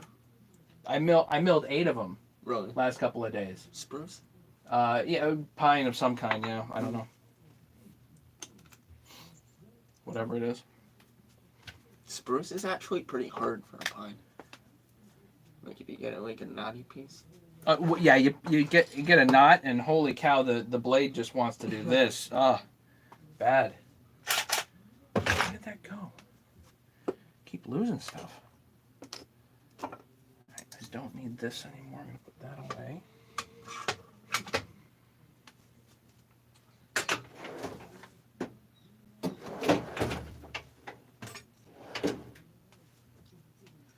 Start putting some stuff away. I found what I did. Okay, right there.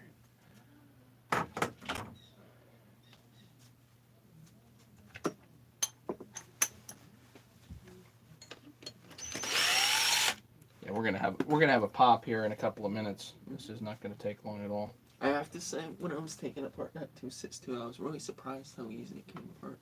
Yeah, they They're do. easy to work on. Yeah. I think they're actually easier than 372 almost. Yep. In a lot of ways, they're simpler. Yeah. They're just all these new saws are just so much more difficult. I changed the brake handle on my 572 because I smashed it, and it is so much more difficult than a 372 to take. You know, 372, it's just 2 bolts. Yep. This thing, I take the brake spring out and disassemble the whole chain brake just to put the handle on. You know, it's like, I think in some ways we've gone forward with a lot of the new saws, but in backwards in some ways. Working on them is like, they're not the same. Well, this, I mean, something like this, I can get apart and back together real fast. Yeah, those are easy. So, you know, why develop something that's harder? Again, every time they develop something that's more difficult, you're just leaving it open to the Chinese to come in and do something else, you know? It's amazing though, like if you look at like the seals, like the part numbers, and like they'll say like the country of origin, like the bearings and the seal, some of it says China on it already. Right, it says China in anyway, you know, great. I think steel has a factory in China, I'm sure a lot of them do. They own Zama, right? Probably, yeah.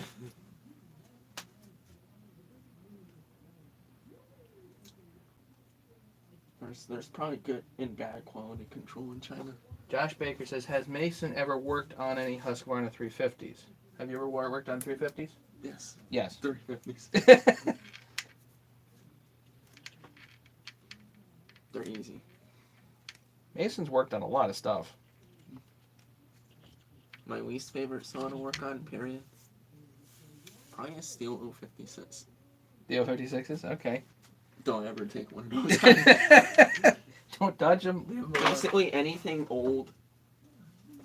Because when you take apart stuff that old, the problem is you break stuff taking it apart. Yeah. And then you can't find those parts anymore. It's not even the fact that they're hard to work on, it's just finding parts for that shit. It's just, they don't make it anymore.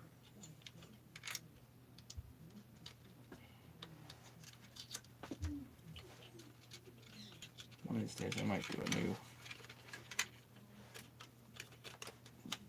new line here. These are not. Is that an 026?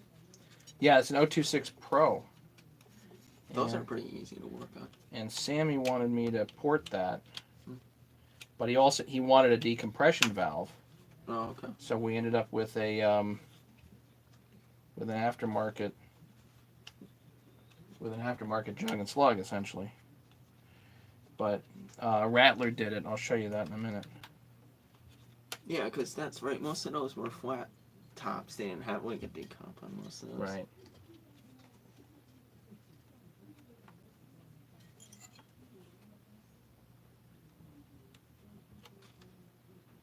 I know the ones that L does have a lot of compression. Mm-hmm.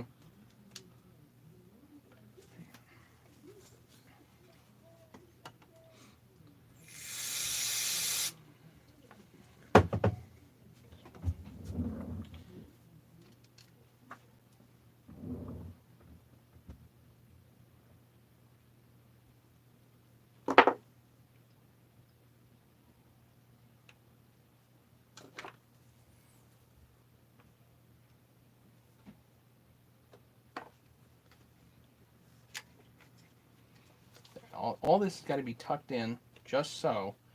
If it is, it's fine. If it's not tucked, then it gets caught in the flywheel. That's bad. Which is, yeah. Which we file under suboptimal, yes.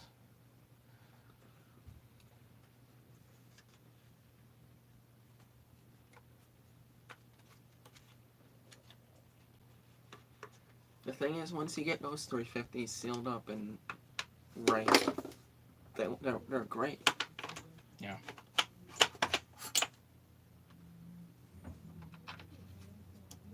This one have a primer? No primer. I like the ones without it better. Some people like the primer though. Me not so much a fan of those. They're just wrong. It's fine. You can like primer bulbs all you want, but you're wrong. Yeah.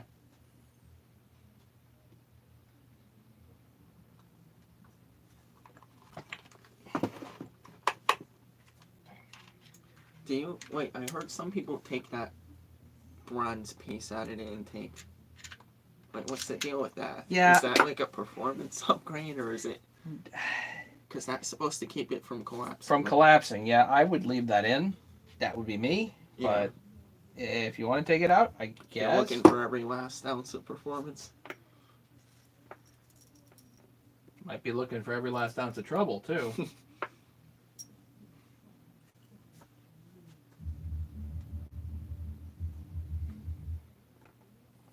So I usually put a piece of fuel line just so nothing gets in there. Yeah, that's a good idea. This. Almost there, guys. Almost there. Get the choke popped in here. That's interesting though. These are like one of the 350s are internally impulsed, or 359s too. Yep. Yeah, that's right. Because they use them. You get Yeah, swap that carb on this. There's an impulse hole in the carburetor, yeah.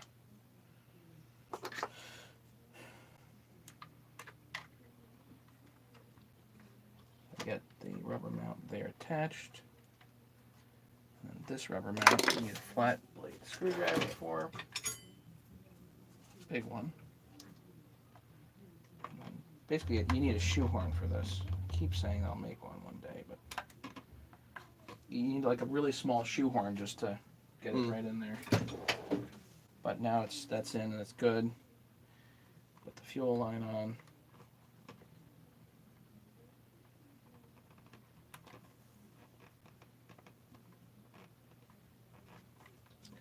Fuel lines on. Put your electrical stuff in here. Pull that up. Put the tab in.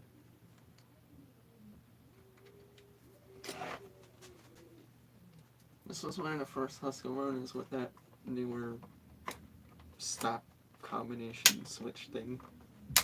Mm-hmm.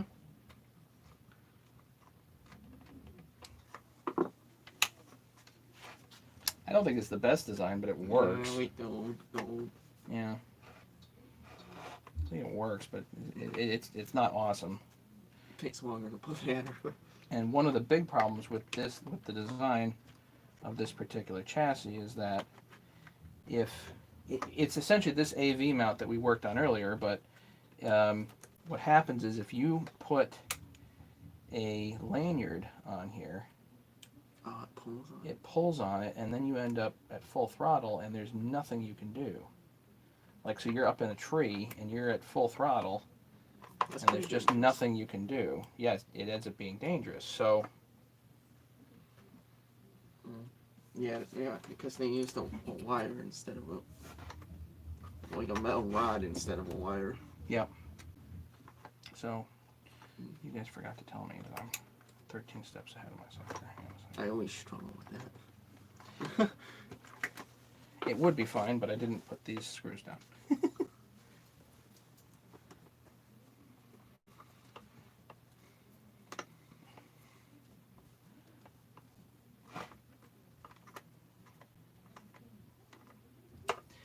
Chad, look up Rattler on OPE for him, and then he does have a YouTube channel. I don't Yeah, know. I don't know what it is. It's like Radware 362 or something like that. I don't know. Just look up Rattler on OPE for him. Like Radware ported 288 or something like that.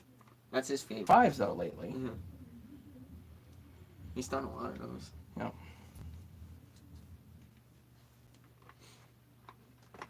He's done a lot of saws actually, like almost like every particular model.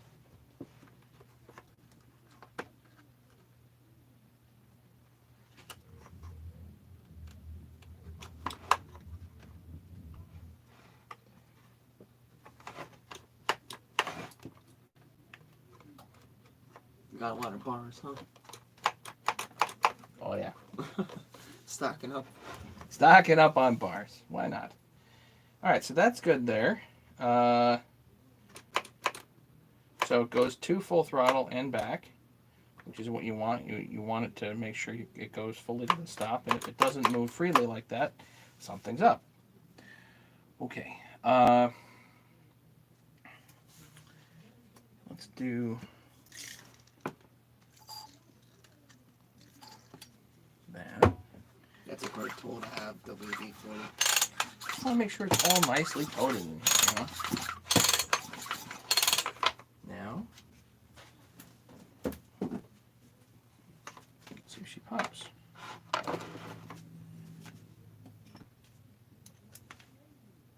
What did the idiot say? What put diesel in his saw? He actually ran on it. Who put diesel? Somebody I work with put diesel in Oh, his geez. 372. And, of course, when I got home, I dumped out the gas. It smelled like diesel. Great. And I put my mitts in it. Ran great. I'm surprised he even scored. I guess diesel has a little oil in it. Not a lot, but... Right, there's probably more lubricity to diesel than gas, but... I can't believe it actually ran on it.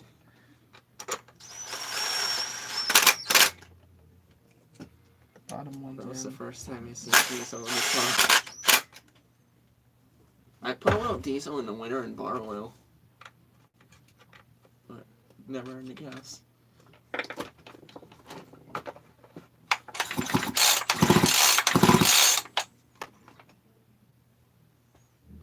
Pretty good? Think? Maybe? I got gas. Old gas here. That's fine.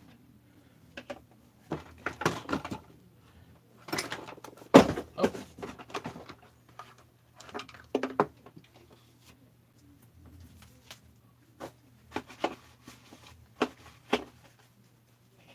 Put some gas in. Let's get a pop. 14 people watching.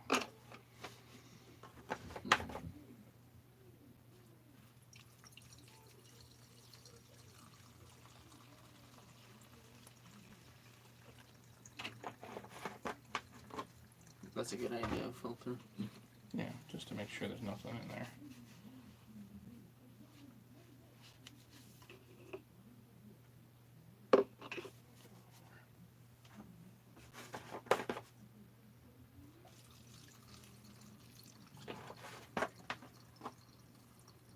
These things actually have a pretty big fuel tank for a 50cc.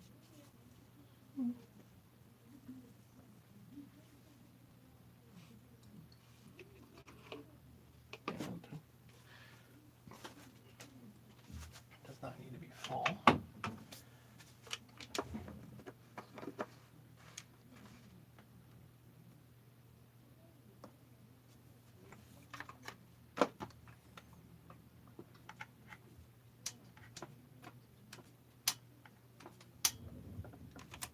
Choke on. Good. Get a spark plug first, though. Be helpful to have a spark plug. Yeah, that'll do.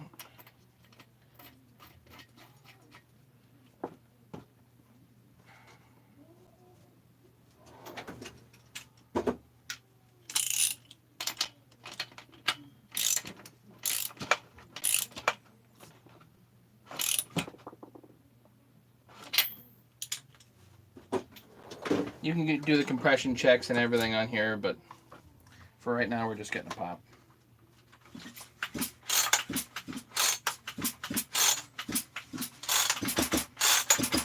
That's with the decompression valve on. There you go. That's pretty step right there.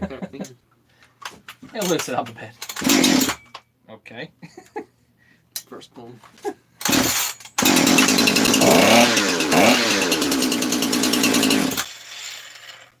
She runs. How's that for a pop, guys?